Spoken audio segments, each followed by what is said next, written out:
تو اس کے پیش نظر کیا آپ نے عوامی جو رابطہ ہے وہ قائم رکھا ہوا ہے یا عوامی رابطہ منقطع کیا ہوا ہے آپ نے؟ جی عوامی رابطہ میرا قائم ہے جی، لیکن آبویسلی جیسے گورنمنٹ کی ایس او پیز ہیں ان کو فالو کرتے ہوئے آپ تو یقیناً ایس او پیز کو فالو کر کے جاتے ہوں گے، تو کیا جن ایریاز میں جاتے ہیں آپ تو وہاں ان بستیوں سے، گاؤں سے، چکوک سے، وہاں بھی آپ کو رسپانس ملتا ہے؟ لوگ تو ملتے ہیں کہ سردار آ گیا چھپیاں ڈال رہے ہوتے ہیں؟ اور اس لیے یہ بات آپ کی ٹھیک ہے کہ لوگ ان ایس او پیز کو یا ایون کہ کرونا کو بھی نہیں مان رہے، لیکن آبویسلی ایک جو میں کچھ کر سکتا ہوں کہ ماسک لے لیتی ہوں اور ان کو بتاتے ہیں، ایجوکیٹ کرتے ہیں کہ یہ آپ کے بھلے کے لیے، کسی اور کے بھلے کے لیے نہیں ہے. آپ اگر ان چیز پہ چلیں گے تو آپ آنے والی پریشانی سے بچ سکتے ہیں، اور وہ اسپیشلی پریشانی آپ کے لیے اکیلے کے لیے نہیں ہے، آپ کی پوری فیملی کے لیے بھی ساتھ ہے. تو آبویسلی لوگ ایجوکیٹ ہو رہے ہیں اور اس کے اوپر اویئرنیس تو اب کافی زیادہ آ گئی ہوئی ہے. سردار معظم علی خان نے اپنی عملی سیاست کا آغاز کب اور کیسے کیا؟ عملی سیاست کا آغاز بھی میں نے 2006 میں کیا تھا. ایک بائی الیکشن تھا، اس میں میں نے کنٹیسٹ کیا تھا اور اس سے میرا عملی پولیٹکس کا آغاز ہے. اور وہ تھا ایسی ایکسیڈنٹلی تھا. بہت حادثاتی تھے. اس طرح یہ کہا جاتا ہے کہ بلاول بھٹو صاحب حادثاتی چیئرمین ہیں. نہیں، حادثاتی اس طریقے سے نہیں تھا. حادثاتی یہ تھا کہ میرا کوئی پلان نہیں تھا پولیٹکس میں آنے کا، تو اس لیے میں نے اس کو حادثاتی کہا ہے. ادروائز جی آپ کی جو فیملی ہے اس ٹیریٹری میں، وہ تو دہائیوں سے وہ الیکشن میں کنٹیسٹ کرتی آ رہی ہے اور وہ جیتتے ہیں باقاعدہ. آپ کی فیملی میں تو یہ بھی ریکارڈ ہے کہ 2 MNA اور 4 MP ہے آپ کے میں. جی بالکل ایسی ہے. جی اچھا سردار صاحب، اس وقت اگر آپ کا یہ جو پولیٹیکل بیک گراؤنڈ ہے دیکھا جائے، آپ نے پاکستان پیپلز پارٹی سے اپنی سیاست کا آغاز کیا اور پھر پاکستان تحریک انصاف میں آپ نے شمولیت اختیار کی. کیا یہ پاکستان تحریک انصاف آپ کی آخری جماعت ہے؟ دیکھیں جی، میں نے پولیٹکس، میں نے آپ کو کہا کہ اب میں حادثاتی طور پہ، آپ نے کہا ایکسیڈنٹل، میں نے کہا بیسیکلی ایک بندے کے لیے نا میں نے سٹینڈ لیا تھا. اس کو میں مظلوم میرے نظریے میں تھا اور میں اس کو حق نہیں دلوا سکا تھا. تو پھر میں نے ڈیسائیڈ کیا تھا کہ آپ کبھی بھی سوسائٹی کو اس وقت تک نہیں سرو کر سکتے یا سیدھا نہیں کر سکتے یا ان کو سمجھا نہیں سکتے جب تک وہ آپ کو سننے کے لیے تیار نہ ہو. اور وہ سننے کے لیے کب تیار ہوں گے؟ جب آپ کی کوئی ایک پوزیشن ہوگی. تو وہ اس حوالے سے میں پولیٹکس میں آیا تھا اور وہ ایک پرنسپل سٹینڈ تھا. اور اس پرنسپل سٹینڈ کے اوپر میں نے الحمدللہ ابھی تک پولیٹکس کی ہے اور انشاءاللہ ابھی تک تو الحمدللہ میں نے کلین پولیٹکس کی ہے اور یہ ارادہ میرا آگے بھی ہے.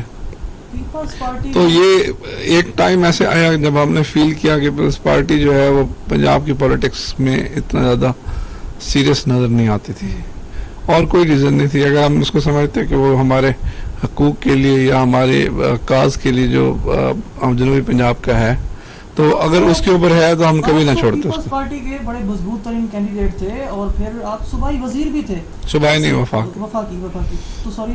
تو کیا یہی ایک ریزن تھی کہ آپ کا یہ جو ساؤتھ پنجاب ہے یا آپ یہ جو پنجاب ہے یہ وہاں سے نظر انداز کیا جا رہا تھا؟ بالکل ایسی ہے جی. بیسیکلی میں نے جو فیل کیا، میرے اکیلے نہیں فیل کیا، یہاں پہ بہت سارے اور لوگ بھی تھے جو پاکستان پیپلز پارٹی سے تھے. ان کا بھی یہ نظریہ تھا کہ ہم لوگ جو نا بیسیکلی بلی کا بکرا بنے ہوئے ہیں، ہمیں صرف استعمال کیا جاتا ہے. اور جنوبی پنجاب نے ہمیشہ پیپلز پارٹی کو اچھا رسپانس کیا اور ووٹر تو ابھی بھی ہے پیپلز پارٹی کا. یہ تو بات نہیں ہے کہ نہیں ہے، ہم چلے گئے یہ ایک الگ بات ہے. لیکن ہم علاقائی حوالے سے اگر ہم دیکھیں تو ہمیں عہدے بھی پیپلز پارٹی نے اس جنوبی پنجاب میں ہمیشہ بہتر دی ہیں. لیکن عہدے ملنا ایک الگ چیز ہے. علاقے کی ڈیولپمنٹ، علاقے کی خیر خواہی اور جو ہمارے بیسک ایشوز تھے اس کو ایڈریس ہونا بھی ضروری ہے. اور وہ ہمیں فیل ہوتا نہیں لگ رہا تھا کہ ایسا کچھ ہوگا. اور اس وجہ سے ہم نے جو ہے نا یہ اسٹیپ آؤٹ کیا تھا، کیونکہ ہم یہ سمجھ رہے تھے کہ جو PTI ہے وہ بہتر طریقے کے ساتھ ہمارے علاقوں کو سرو کر پائے گی. PTI میں جب آپ کی شمولیت ہوئی تو کیا آپ بھی ان لوگوں میں سے تھے جن کو جہاز پر لے جایا گیا تھا؟ بالکل نہیں جی. اچھا، بالکل نہیں. الیکشن کے بعد خان صاحب کے پرائم منسٹر بننے کے بعد بھی خان صاحب سے ملاقاتیں رہی ہیں آپ کی؟ جی میری ملاقاتیں ہوئی ہیں جی. اس وقت اگر PTI کی کابینہ کو دیکھا جائے تو غیر منتخب اور جو جن کا کوئی تجربہ نہیں ہے، نا تجربہ کار لوگ بھی حساس عہدوں پر فائز ہیں، کیا آپ کو کوئی آفر ہوئی ہے؟ اس پہ میں کمنٹ نہیں کرنا چاہوں گا جی. جی اچھا، اگلا آپ کا لاہ عمل کیا ہے اس وقت؟ اب نیکسٹ کیا کرنے جا رہے ہیں؟ میں سیاسی حوالے سے کیا پلاننگ ہے آپ کی؟ میں ابھی پی ٹی آئی میں ہی ہوں، اور جب تک مجھے یہ فیل ہو رہا ہے کہ خان صاحب جو ہے نا اس کو بہتر کرنے کی کوشش کر رہے ہیں، اور جب تک وہ اپنی کوشش جاری رکھیں گے میں ان کے ساتھ ہوں. جی خان صاحب کی کارکردگی اور آپ کی جو جماعت ہے ان کی سیاسی کارکردگی سے آپ مطمئن ہیں کہ آپ کی جو جماعت ہے وہ اس وقت حکومت میں ہے؟ جی میں اگر خان صاحب کی بات کی جائے تو خان صاحب بہت اس کے اوپر ٹرائی کر رہے ہیں، اور بہت ساری چیزیں انہوں نے جو ہے نا مشکل فیصلے کیے ہیں اور کر بھی رہے ہیں، تو ان کی انٹینشن کے اوپر تو کوئی ڈاؤٹ میں نہیں کرتا. اور بات کی ہے جو ٹیم کے حوالے سے ہے وہ بیسیکلی خان صاحب نے دیکھنی ہے، وہ میرا بیسیکلی اس پہ کمنٹ میں نہیں کر سکتا.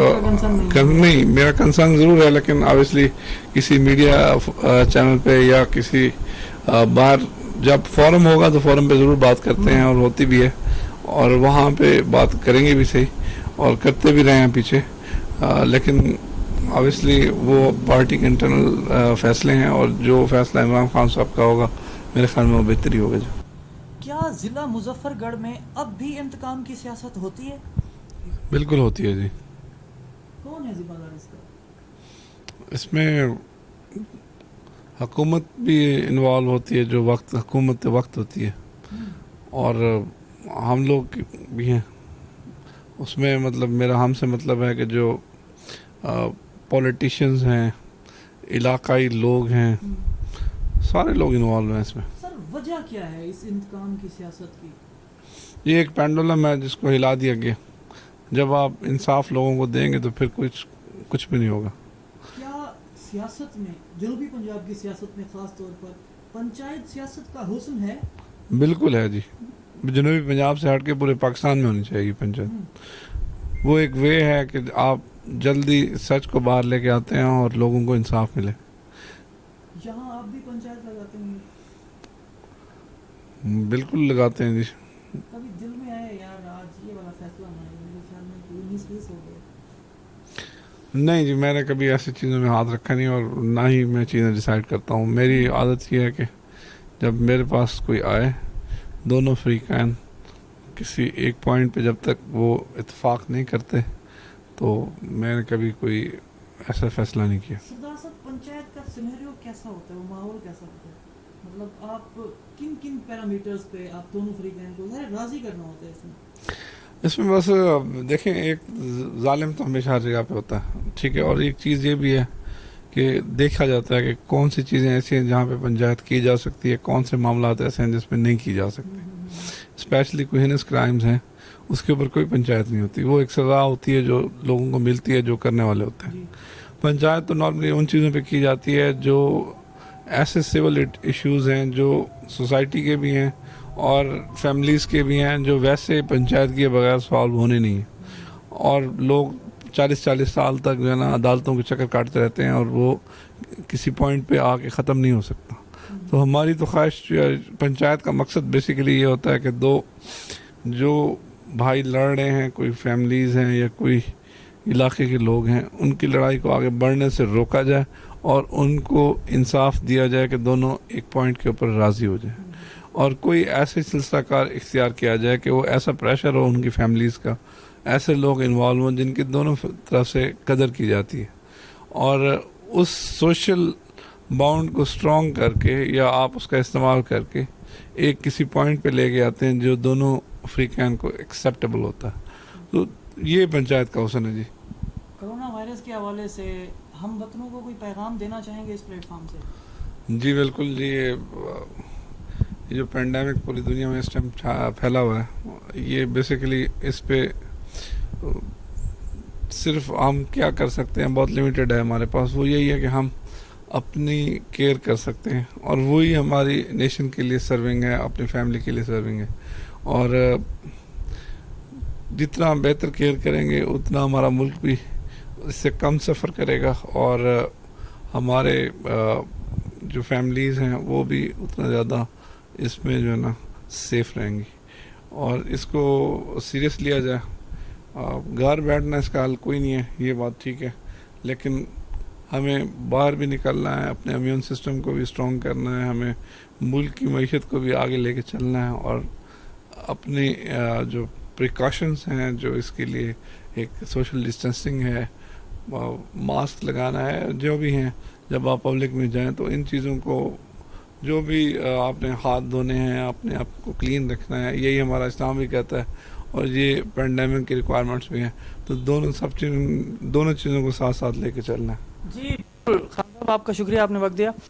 بالکل آپ نے ملاحظہ فرمایا کہ خان صاحب کی گفتگو کو، اور ساتھ ہی کہ کرونا وائرس کے حوالے سے یقیناً ہمیں تمام پریکاشنز جو ہیں ان کو فالو کرنا چاہیے، اور یہ وہ پینڈیمک ہے کہ پوری دنیا اس کی لپیٹ میں ہے، اور ہماری رسپانسبلٹی یہی ہے کہ سوشل ڈسٹینسنگ اور وہ تمام تر ہم عملی اقدامات کریں کہ جن کی وجہ سے ہم اس پینڈیمک سے محفوظ رہ سکتے ہیں، کیونکہ کرونا وائرس سے ڈرنا نہیں، لڑنا ہے، اور لڑنا کیسے؟ احتیاط کر کے. اپنے خیال رکھیے گا اور دیکھتے رہیے اردو پوائنٹ.